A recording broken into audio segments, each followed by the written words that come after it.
जहां मिलता है 4 युगों का पुण्य एक तपस्या के साथ।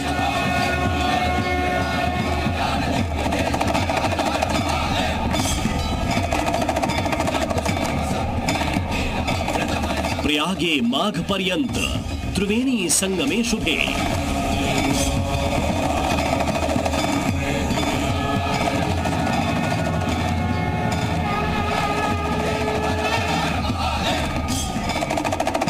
सृष्टि की रचना के बाद जहां ब्रह्मा ने किया कल्पवास,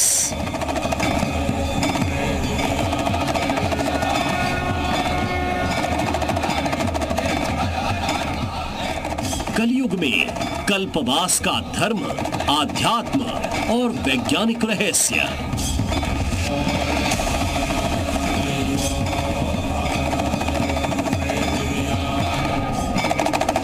कलयुग का कल्प विधान। नमस्कार, इसकी एक और दिलचस्प रिपोर्ट के साथ मैं हूं राम मोहन शर्मा। कलयुग में ज्योतिष में कल्प का विधान अब कोई रहस्य नहीं है, बल्कि एक वैज्ञानिक गणना साबित हो चुकी है। कल्प का मतलब होता है ब्रह्मा का एक दिन, यानी पृथ्वी का 4.32 बिलियन ईयर, यानी कि 4 अरब 32 करोड़ साल।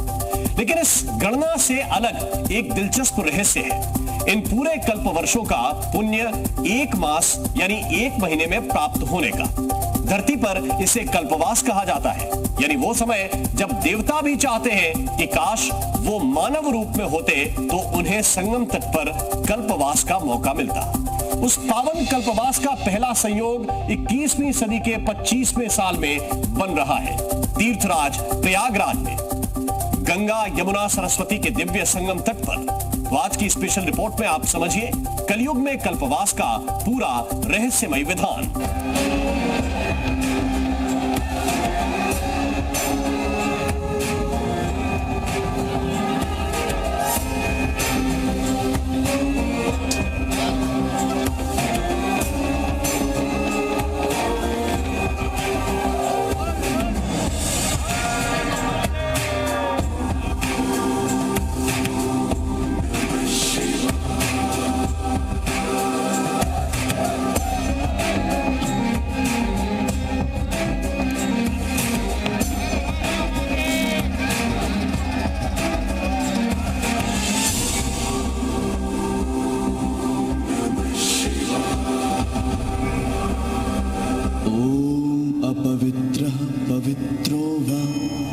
सर्वावस्थां गतोऽपि वा यः स्मरेत् पुण्डरीकाक्षं स बाह्याभ्यन्तरः शुचिः। जैसे स्वास्थ्य विज्ञान कहता है तन शुद्धि के लिए स्नान जरूरी है, वैसे ही सनातन धर्म का ये पौराणिक श्लोक बताता है तन मन की शुद्धि के लिए स्नान के साथ अपने ईश्वर के प्रति संपूर्ण समर्पण जरूरी है। ईश्वर यानी ओम, ओम यानी ब्रह्मांड का स्वरूप और ध्वनि, ये हमारी वैदिक मान्यता है। अगर आप इस सृष्टि के प्रति समर्पित हैं, तो आप चाहे पवित्र हो या अपवित्र, ये सृष्टि आपके लिए चलायमान है। इस आस्था के साथ आपका स्वागत है प्रयागराज के संगम पर।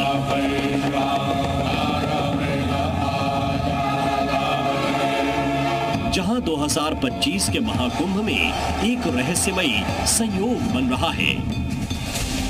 2025 के महाकुंभ में दुर्लभ संयोग, 42 दिन के कल्पवास में 4 युगों का पुण्य। दुनिया के सभी धर्मों में पाप और पुण्य की अवधारणा अलग अलग शब्दों में वर्णित है, लेकिन हमारे वैदिक ग्रंथों में इसकी आध्यात्मिक परिभाषा बेहद दिलचस्प है। पाप, पुण्य और कल्पवास के कनेक्शन की इसी रहस्य को समझाने के लिए जी मीडिया की टीम पहुंची प्रयागराज। प्रयागराज में 13 जनवरी से महाकुंभ की शुरुआत होने वाली है। इसी महाकुंभ में एक विधान होता है, कल्पवास का विधान। कल्पवास आपकी दैहिक और मानसिक शुद्धि से जुड़ा होता है। आसान भाषा में समझें तो पाप हर वो कर्म होता है जिससे सृष्टि के किसी दूसरे अंश को पीड़ा पहुंचे, और पुण्य हर वो कर्म होता है जिससे सृजन होता है, और ब्रह्मांड इसी सृजन के विधान से लगातार आगे बढ़ रहा है। अब आपके जहन में सवाल उठ रहा होगा कि क्या महाकुंभ में संगम तट पर कल्पवास और इसके विधान के मुताबिक स्नान से पाप नष्ट हो जाते हैं? महाकुंभ में कल्पवास और स्नान से पाप मुक्ति का रहस्य। पाप पुण्य जो है ये आपके ऊपर निर्भर करता है कि आप जो है अपने आप को क्या मानते हैं।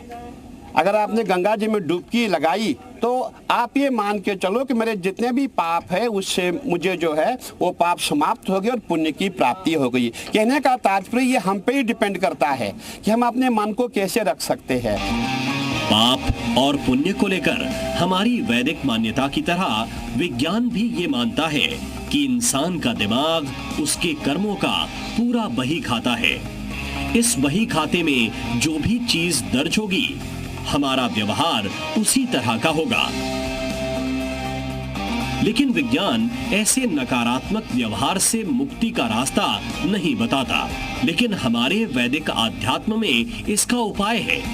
वो है प्रकृति के साथ वास और इसके विधान के मुताबिक व्यवहार। पूरे जीव जगत में स्वयं के शरीर को नया करने का एक प्रोसेस होता है जिसे हम रिजुविनेशन कहते हैं। रिजुविनेट कर लेना, दरअसल अपने आप को नया कर लेना, और यही नया पाने के लिए करोड़ों करोड़ लोग आ जाते हैं। नया क्या, हम शरीर तो बदल नहीं सकते। जाहिर सी बात है कि हम बदल रहे हैं अपनी मानसिक शक्तियों को।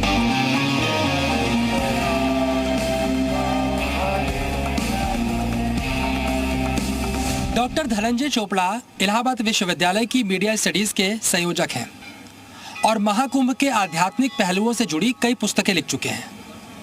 कल्पवास के कॉन्सेप्ट को समझने के लिए जब हमने इनसे संपर्क किया तो इन्होंने हमें ऐसी कई बातें बताई जो हमारी आस्था से जुड़ी होने के साथ साथ पूरी तरह से मनोवैज्ञानिक थी। यानी तन की शुद्धि के साथ साथ मन का भी पूरा शुद्धिकरण। तो क्या वो शुद्धिकरण संगम पर स्नान से संभव है? इस सवाल के जवाब से पहले कल्पवास की वैदिक अवधारणा समझ लीजिए। पौष मास की पूर्णिमा से शुरू होती है कल्पवास की अवधि। कुंभ, अर्धकुंभ और महाकुंभ में कल्पवास का खास महत्व माना जाता है। एक दिन से लेकर पूरे कुंभ अवधि तक के कल्पवास का विधान है। कल्पवास के पौराणिक विधान में 21 नियम हैं, जो हर कल्पवासी को बरतने होते हैं। इस दौरान जमीन पर सोना, खुद खाना बनाकर खाने का विधान है। नियम के मुताबिक कल्पवासी को दिन में 1 बार भोजन, 3 बार स्नान करना होता है। इसके साथ कल्पवासी को भागवत पाठ, राम कथा और संध्या आरती करनी होती है। और कल्पवासी लोग जो करते हैं वो सुबह से 1 टाइम भोजन होता है, 3 टाइम उनका नहाना होता है, नंगे पैर बिना प्याज लहसुन का कच्चा खाना खाते हैं वो लोग। इस अवधि में प्रयागराज में 36 कोटि के देवी देवता यहाँ पर विराजमान रहते हैं और कल्पवास के रूप में ही वो विराजमान होते हैं। ये तो ही महाकुंभ और कल्पवास को लेकर धार्मिक मान्यता, मगर इसका पूरा वैज्ञानिक विश्लेषण है। इलाहाबाद से लेकर ऑक्सफोर्ड यूनिवर्सिटी तक इस पर शोध हो चुका है। कल्पवास पर वैज्ञानिक शोध 42 दिन में कैसे होती है शुद्धि। ये संज्ञानात्मक जो कॉग्निटिव साइंस होती है उसके बहुत सारे अध्ययन हुए हैं और उनसे निकला है कि जब हम संयमित होकर किसी प्राकृतिक स्थान पर हम रहने का काम करते हैं, प्राकृतिक स्थान पर अपने जीवन को चलाने का काम करते हैं, तो बहुत सारे परिवर्तन आते हैं। एक शोध जैसे हुआ ना कि ग्रहों की विशेष स्थिति में ये सब काम होता है।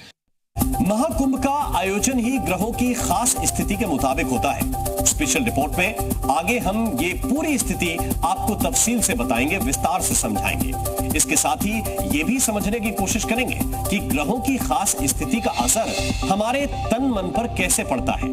धार्मिक आख्यानों में इस असर को लेकर तमाम दावे किए जाते हैं। लेकिन कल्पवास की इस पूरी वैदिक परंपरा के साथ हम इस पर विज्ञान की टिप्पणियां भी दिखाएंगे।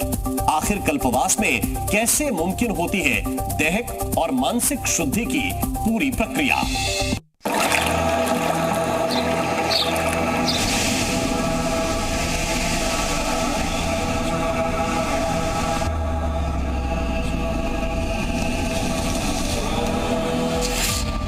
विज्ञान कहता है हमारी धरती ब्रह्मांड में ग्रहों की एक वैज्ञानिक व्यवस्था का हिस्सा है। इस नाते ये सूर्य से जुड़ी हुई है और अपना संतुलन सौर मंडल के दूसरे ग्रहों के साथ बनाकर रखती है। धरती को मिलने वाला सूर्य का प्रकाश और बृहस्पति जैसे ग्रह का सुरक्षा कवच इसी संतुलन का हिस्सा है। यही बात हमारे वैदिक श्लोक बताते हैं। मेष राशि गते जीवे मकरे चंद्र भास्करौ अमावस्या तदा योगः कुंभख्यस्तीर्थ नायके।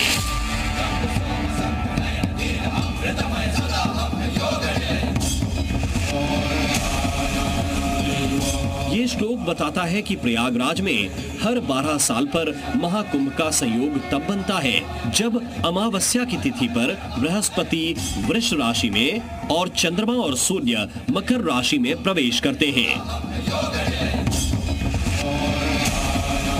सूर्य उसमें मकर राशि में था और गुरु कौन सी राशि में था?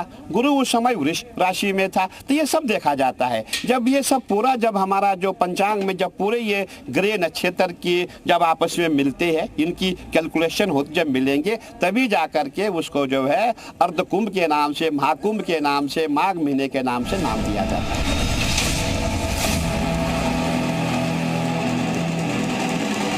वैसे तो कुंभ का आयोजन 4 जगहों पर होता है, हरिद्वार, उज्जैन, नासिक और प्रयागराज। लेकिन महाकुंभ प्रयागराज को छोड़कर और कहीं पर नहीं होता। दुनिया का सबसे बड़ा और सबसे पावन मानव मेला प्रयागराज के संगम तट पर ही लगता है। इसीलिए यहाँ पर कल्पवास का खास विधान है। जानकार ये भी बताते हैं कि ग्रहों की खास स्थिति महाकुंभ के दौरान गंगा, यमुना और अदृश्य सरस्वती के पावन जल को अपने असर से ऊर्जावान बना देती है।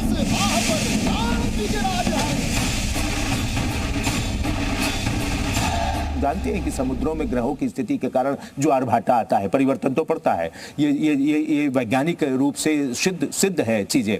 तो क्या नदियों के पानी में भी ये होता है? और बिल्कुल होता है। ये शोध निकलकर सामने आता है, जैसे कॉग्निटिव साइंस है।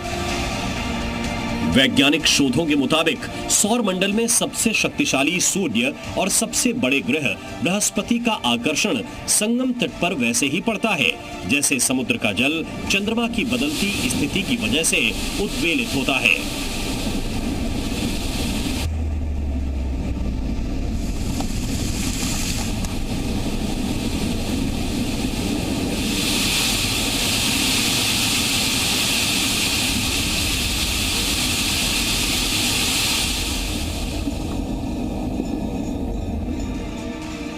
हमारी वैदिक गणना बताती है कि पानी हमारे मन का कारक है। ये भी इसी वजह से ग्रहों की खास स्थिति में रूपांतरित होता है। महाकुंभ में कल्पवास का तप, मस्तिष्क को साधने का मंत्र। There are several glands endocrinal, वो हमें कंट्रोल करती हैं और इस तरीके से आभा बढ़ती है, तेज बढ़ता है, चेहरे का तेज बढ़ जाता है, दिमाग ठीक से चलने लगता है। और जब दिमाग ठीक से चलेगा तो कंट्रोलिंग पावर अगर ठीक है तो पूरा शरीर ठीक है। यानी कल्पवास की परिकल्पना पूरी तरह खुद को साधने की प्रक्रिया है। अगर इस साधना को वैज्ञानिक तरीके से देखें तो जैसे शांतिपूर्ण जीवन के लिए आधुनिक मनोविज्ञान 5H की अवधारणा बताता है, उसी तरह हमारी वैदिक परंपरा में भी सुकर्म यानी अच्छे कर्तव्य के 5 अंग माने गए हैं। मनोविज्ञान 5H थ्योरी में हैंड, हेड, हार्ट, हैबिट और हेल्थ को प्राथमिकता दी जाती है। उसी तरह वेदों में आत्म शुद्धि के लिए 5 अंगों को प्राथमिकता दी गई है। इंसान के दिमाग से लेकर हाथों से सुनिश्चित किए जाने वाले अच्छे कर्म, साफ हृदय, शिष्ट व्यवहार और बिना व्याधि वाला शरीर बेहद अहम है। अगर कल्पवास के विधान को देखें तो इसकी दिनचर्या कुछ इस तरह से तैयार की जाती है जिसका असर पूरी तरह से मनोवैज्ञानिक होता है। वेद और विज्ञान दोनों के जानकार मानते हैं कि 1 महीने से ज्यादा अवधि वाला कल्पवास इंसान को शुद्धि की ओर ले जाता है और इसके बाद आपका दिमाग अलग तरह से फंक्शन करना शुरू कर देता है। इस बदलाव के लिए स्नान, ध्यान, जप, तप और संगम तट खास तौर पर जिम्मेदार होते हैं।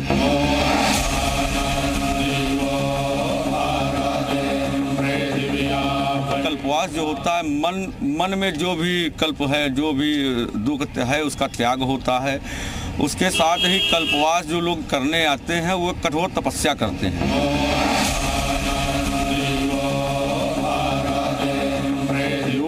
तुलसी का बिरवा लेकर आते हैं, है ना, और भगवान विष्णु की प्रतिमा लेकर आते हैं। संगम की रेती पर जो पटकुटी बनती है उसमें बैठकर उसे स्थापित करने के बाद वहीं पर खाना बनाना, वहीं पर रहना, ये जो नियम सुझाए गए, 21 नियम बनाए गए हैं, ये नियम हमारी पुराणों में वर्णित है। युगों युगों से चली आ रही कल्पवास की ये परंपरा आज भी इतनी बलवती है कि इस महाकुंभ में 10 करोड़ कल्पवासियों के आने का अनुमान है। इस बार के महाकुंभ में 10 करोड़ लोगों के लिए पूरी टेंट सिटी बनाई गई है। अनुमान है कि पूरे महाकुंभ के दौरान 45 करोड़ लोग प्रयागराज के संगम तट पर जमा होंगे।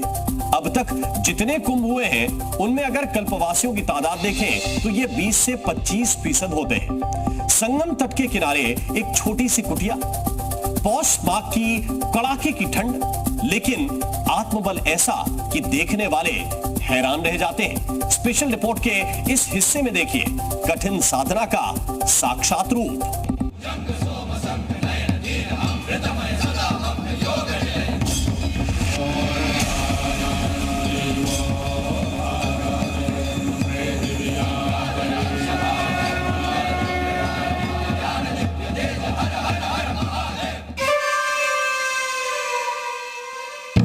अगर आस्था न हो तो आत्मबल भी नहीं रहता।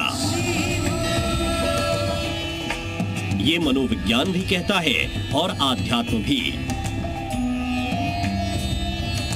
इसी आत्मबल की बदौलत तप का विधान है। ये तप आपकी उसी आंतरिक शक्ति का इम्तिहान होता है।